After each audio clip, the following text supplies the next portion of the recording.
How to add boarding pass to Google Wallet. Hi guys, welcome to our channel. Let's begin. In this video, I will guide you on how you can add boarding pass to your Google Wallet. For this, go ahead and open the wallet application on your device. If you don't have this app, you can head over to Play Store or App Store and download and install this application.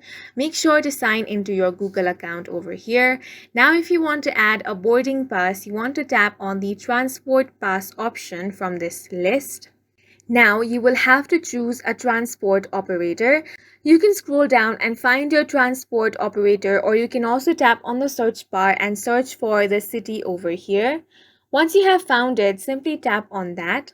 Now it will take you to an external website. You want to select your preference and then tap on the select option. After that, you have to tap on the sign in to buy option in order to check out.